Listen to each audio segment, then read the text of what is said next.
जय हिंद।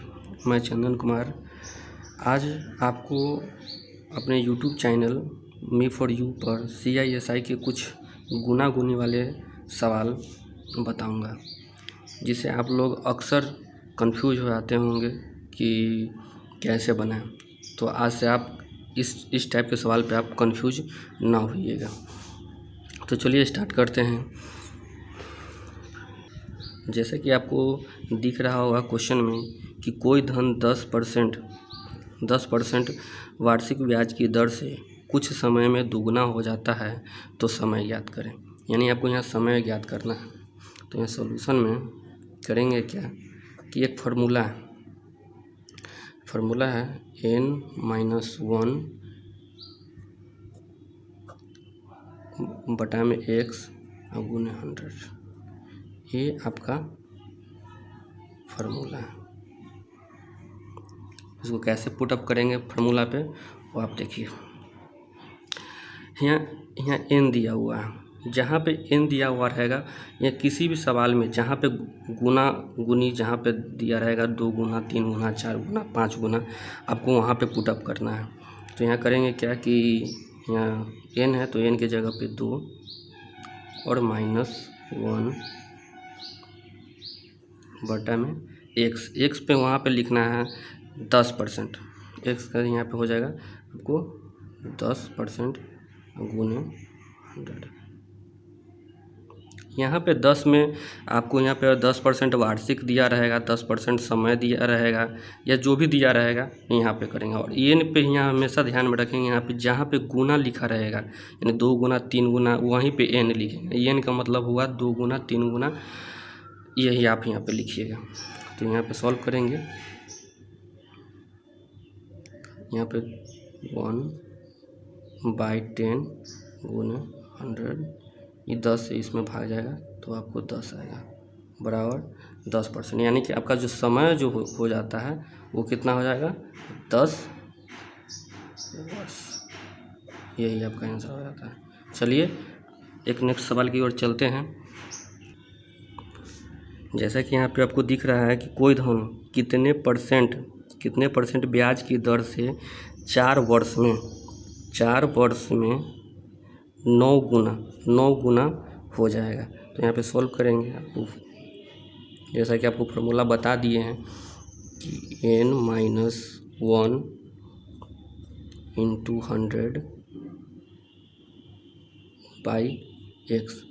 आपको ये फार्मूला भी याद करने की ज़रूरत नहीं है, सिर्फ आपको यहाँ देखना है कि सबसे पहले हम क्या करेंगे कि सबसे पहले हम देखेंगे कि कहाँ पे गुना लिखा हुआ है। यहाँ पे देखेंगे कि 9 गुना लिखा हुआ है, 9 गुना 10 गुना जितना भी लिखा रहेगा तो यहाँ हम सबसे पहले वही लिखेंगे और उसमें से हम 1 घटा देंगे। 1 घटा दिए और बटा में क्या करेंगे कि उसके बाद देखेंगे कि वर्ष दिया हुआ है या जो भी दिया रहेगा। जैसे कि ऊपर में यहाँ दिया हुआ रहता है 10% दिया है, यहाँ पे देखेंगे कि यहाँ 4 वर्ष दिया हुआ है। यहाँ जो भी दिया रहेगा 9 गुना के बाद उसको हम बटा में लिखेंगे, यानी x का मान वहाँ हो जाएगा और उसके बाद 100 लिख देंगे।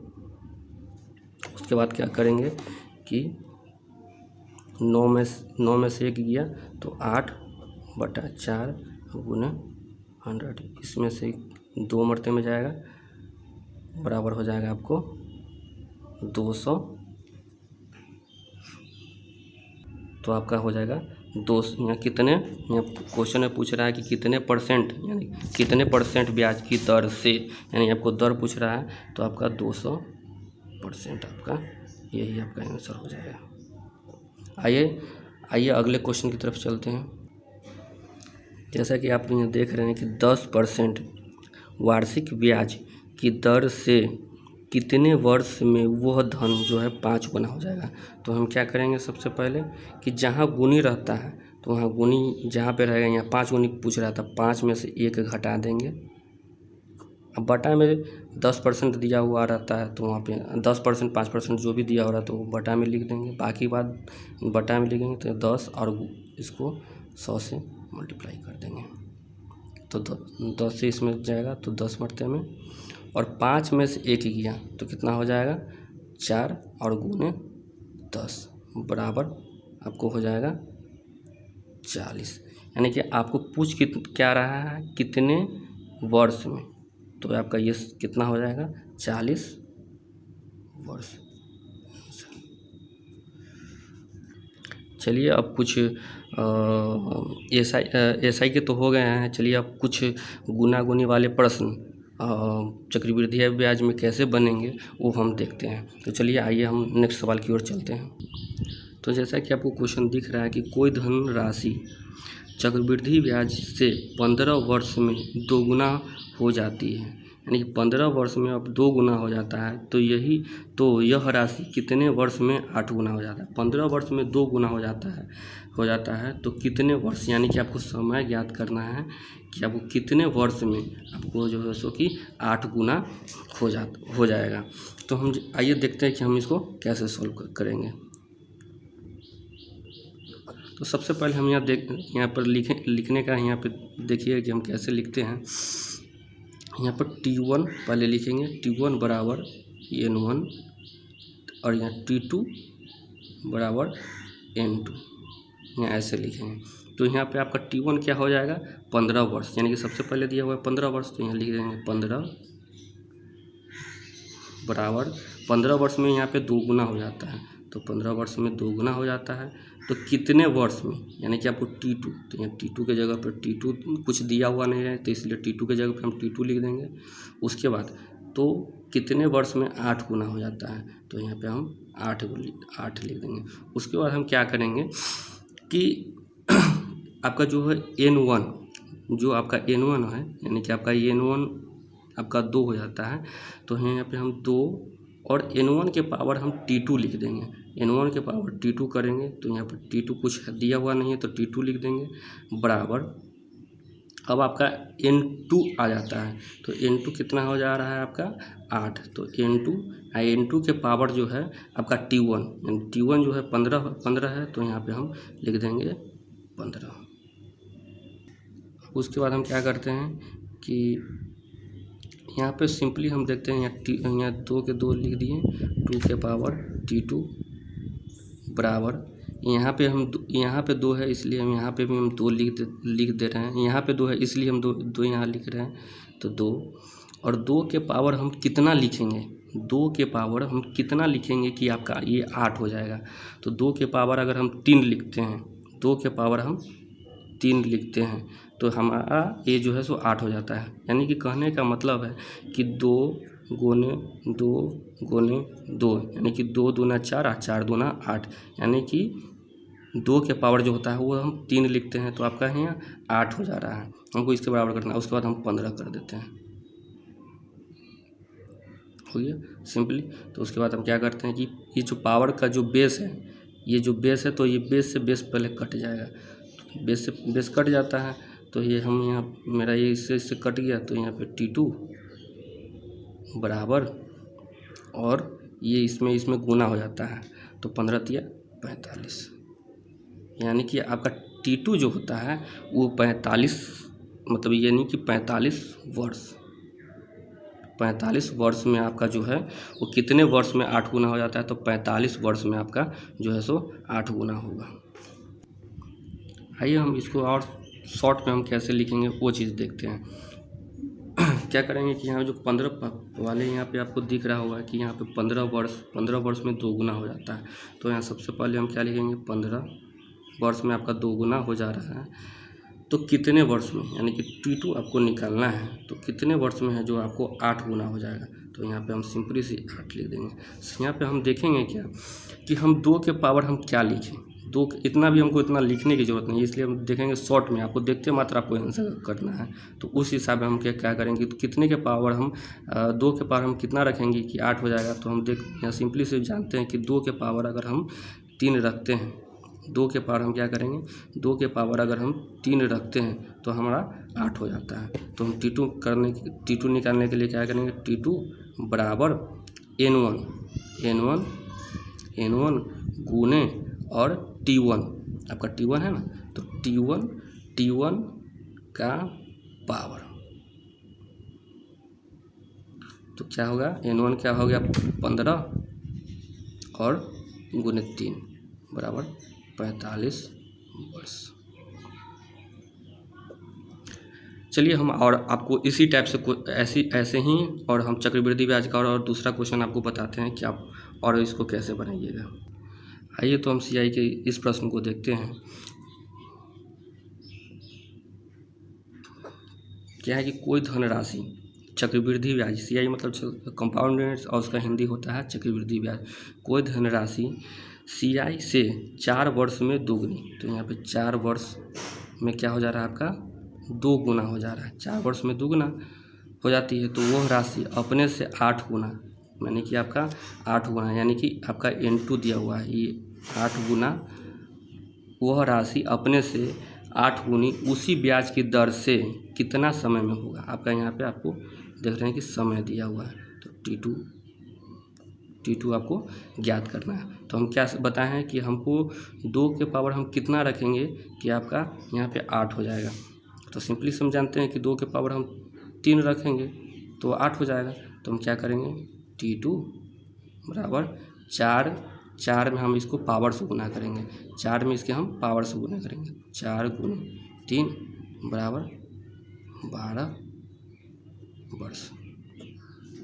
सिंपली फिर आइए हम कंपाउंड इंटरेस्ट के दूसरे सवाल की तरफ चलते हैं। आइए तो ऐसे सवाल को हम देखते हैं।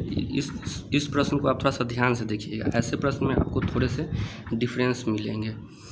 आप ऐसे है कि अगर ध्यान से आप पढ़िएगा नहीं तो इसको आप है तो गलती कर दीजिएगा। तो यहाँ कह रहा है कि एक राशि मतलब कोई धनराशि चक्रवृद्धि ब्याज की दर पर 3 वर्ष में, यहाँ पे आपको लिखा हुआ है 3 वर्ष में 8 गुना, 3 वर्ष में 8 गुनी हो जाती है, तो वही राशि कितने समय बाद चक्रवृद्धि ब्याज की दर पर 16 गुनी हो जाएगी। तो हम क्या करेंगे, सबसे पहले हम आपको बताए थे कि हम क्या करेंगे कि 3 वर्ष में, यानी कि हम सबसे पहले T1 लिखते हैं, तो T1 हमारा क्या होगा 3 वर्ष में कितना हो जा रहा है 8 गुना हो जा रहा है। उसके बाद हम T2 लिखते हैं, तो T2 तो हमारा दिया हुआ नहीं कितने समय में, तो T2 तो हमको निकालना ही है, तो T2 और T2 में कितना, और फिर हम लिखेंगे N2, तो N2 कितना दिया हुआ है 16 गुनी हो जाएगी, तो यहाँ हमको 16 लिख देंगे।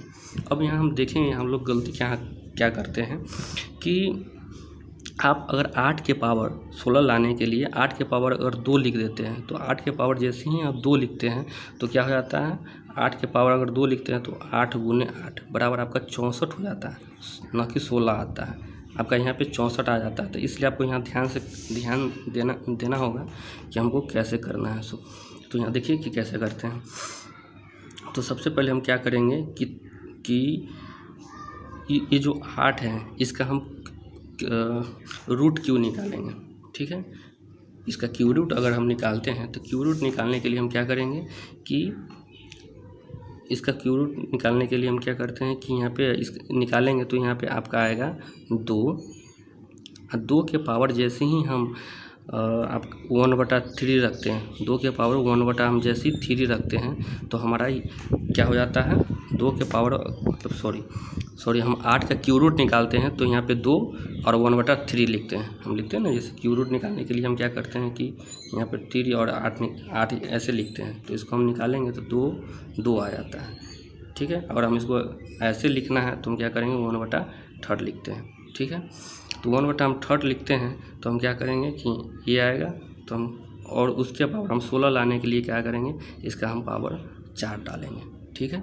अब हम अगला स्टेप क्या करते हैं तो हम जानते ही हैं कि T2 निकालने के लिए T2 बराबर करते हैं T1 कितना है 3 गुने, और ये जो N1 है इसका हम पावर लेते हैं, तो N1 का पावर कितना है 1/3 और गुने 4, 1/3 और गुने 4, तो बराबर ये 3 से ये 3 कट जाएगा, तो आएगा आपका कितना 4 वर्ष, ठीक है दोस्तों। तो हम इसका मेरा आपका कितना आएगा, कितना समय लगेगा 4 वर्ष में आपका कितना होगा 16 गुना होगा। आइए हम एक नेक्स्ट प्रश्न की तरफ देखते हैं। दोस्तों इस टाइप के प्रश्न को थोड़ा सा प्रश्न चेंज है, इस टाइप के प्रश्न को थोड़ा सा हमको ध्यान से पढ़ना होगा, ध्यान से नहीं पढ़ेंगे तो फिर ये गलती हो जाएगा। फिर ध्यान से देखते हैं कि क्या करना है कि सीआई की दर पर CI यानी कि चक्रवृद्धि ब्याज की दर पर 500 रुपये, जो 500 आपका रुपये है, ये 500 रुपये 3 वर्ष में 3 गुना। क्वेश्चन वही है, सिर्फ 500 रुपये आपका ये अमाउंट दे दिया है। तो यहाँ क्या कर रहा है कि तीन वर्ष में आपका 3 गुना हो जाता है, 3 वर्ष में 3 गुना हो जाता है। हम तो जानते हैं ना कि फिर यहाँ T1 लिखते हैं, उसके बाद N1 लिखते हैं, उसके बाद क्या करेंगे, हो जाता है। तो वह धन 6 वर्ष में कितना हो जाएगा। यहाँ पे आपको फिर समय दिया हुआ है, पहले तो उस बार में T2 नहीं दिया हुआ रहता है, इसमें दिया हुआ है कि T2 दिया हुआ है। तो 6 वर्ष में क्या हो जाएगा, कितना गुना हो जाएगा। तो यहाँ पे N2 निकालना है आपको। तो क्या करेंगे दोस्तों, यहाँ पे ध्यान से देखिएगा कि हम सबसे पहले तो हम क्या लिखते हैं कि फार्मूला कि N1 लिखते हैं ना, तो N1 के पावर T2। ध्यान से दीजिएगा, यहाँ पे N1 है तो यहाँ पे T2 है, बराबर N2 है तो क्या हो जाएगा, T1 है। N2 है तो T1 है, और N1 है तो क्या है, T2 है। ठीक है, ध्यान रहेगा। तो आपका N1 क्या है, N1 तो आपका 3 है, तो यहाँ हम 3 लिख दिए। और फिर आपका T2 कितना है, 6 है, तो यहाँ पे 6 लिख दिए, बराबर। फिर N2 आपका कितना है, N2 आपका दिया हुआ नहीं है, तो N2 की जगह पर N2 लिख देंगे। फिर T1 के मान वैल्यू कितना दिया हुआ है, तो T1 3 है, तो यहाँ पे हम 3 लिख देंगे। ध्यान दीजिएगा दोस्तों कि यहाँ पे N2 निकालने के लिए जब यहाँ जो 3 है इसका पावर बराबर के इस तरफ आएगा तो इसके बटे में चला आएगा, तो 3 के पावर 6, और ये जब बराबर इधर आएगा तो कितना हो जाएगा, बटे में आ जाता है, तो 3 लिख दिए। तो 3 के 2 6 कट जाएगा 2 मरते में, तो N के मान कितना हो जाएगा, 3 के पावर 2 बराबर 9 हो जाएगा। तो 9 कितना, 9 गुना हो जाएगा। यहाँ पे गुना लिख दे रहे हैं, 9 गुना हो जाएगा। यहाँ पे हम क्वेश्चन में देख रहे हैं कि CI की दर से दिया हुआ है कि अमाउंट आपको 500 रुपया देगा। 500 रुपया जो है 3 वर्ष में 3 गुना हो जा रहा है। तो आपका 9 गुना, मतलब 9 गुना जो है 6 वर्ष में आपके कितना गुना हो, तो 9 गुना हो जा रहा है। तो हम यहाँ इसको 500 से क्या करेंगे, गुना कर देंगे। तो इसका अमाउंट आपको हो जाएगा 9 बजे 45 और 2 शून्य, इतना रुपये आपका आंसर हो जाएगा। दोस्तों ये जितने हम सवाल बताए हैं आपको, कहीं ना कहीं आपको SSC में, रेलवे में, या आपको नवोदय का एंट्रेंस हो, या पॉलिटेक्निक का एंट्रेंस हो, या नेत्रहाट का एंट्रेंस हो, उसी सवाल में पूछा गया है। कहीं हमने अपने से क्वेश्चन नहीं बनाया है, सारे के सारे प्रीवियस ईयर के क्वेश्चन हैं, सारे के सारे इम्पोर्टेंट है। या आपके जितने गुना गुनी वाले सवाल है, आपको सही से आप इसको ध्यान से दीजिएगा तो आपके सारे के सारे